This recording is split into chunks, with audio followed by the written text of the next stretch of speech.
खाजगी बस वाहतूकदारांना विविध समस्यांना सामोरं जावं लागतंय। परिवहन विभागाकडून ई-चलन प्रणालीतील त्रुटींचा फटका वाहतूकदारांना बसतो। शिवाय वाढते दंड, न्यायालयीन सुनावणीचा अभाव, नो एंट्री नियमांमधील विसंगती, सक्तीच्या रेट फिटमेंट अटी, वाहतूकदारांसाठी मूलभूत सुविधांचा अभाव यासह अन्य समस्यांकडे शासनाचं लक्ष वेधण्यासाठी खाजगी बस वाहतूकदार येत्या 5 मार्चपासून बेमुदत व्यवसाय बंद आंदोलन पुकारतील असा इशारा बस वाहतूकदारांच्या मेळाव्यात देण्यात आला।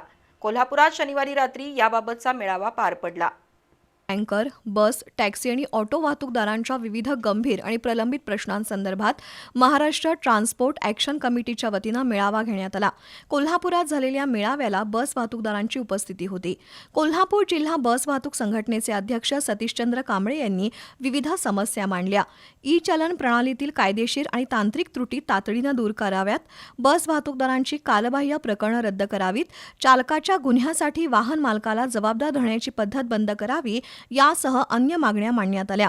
सरकारनं या मागण्या पुढील 7 दिवसात मान्य केल्या नाहीत तर 5 मार्चपासून राज्यातील सर्व वाहतूकदार बेमुदत बंद आंदोलन पुकारतील। तसंच पहिल्या टप्प्यात लाक्षणिक उपोषण, धरणं आंदोलन, निवेदनं देणं अशा लोकशाही मार्गानं आंदोलन छेडण्यात येईल असं अध्यक्ष कांबळे यांनी सांगितलं। तर हे आंदोलन केवळ महाराष्ट्रापुरतं मर्यादित राहणार नाही, गरज पडल्यास ते संपूर्ण देशभर पसरवण्यात येईल असा इशारा महाराष्ट्र ट्रान्सपोर्ट ॲक्शन कमिटीचे किरण देसाई यांनी दिला। जिल्हा बस वाहतूक संघटनेचे उपाध्यक्ष मनोज चौगुले यांनीही मनोगत व्यक्त केलं। मेळाव्याला सुनील खोत, वसीम मुल्ला, अशोक शिंदे, दत्तात्रय पताडे, रफिक राऊत, सुनील मगदूम, पंकज त्रिपाठी, अशोक शिंदे, सुनील खोत, जाकीर तहसीलदार, गौरव कुसाळे, दिलदार मुजावर यांच्यासह बस वाहतूकदार उपस्थित होते।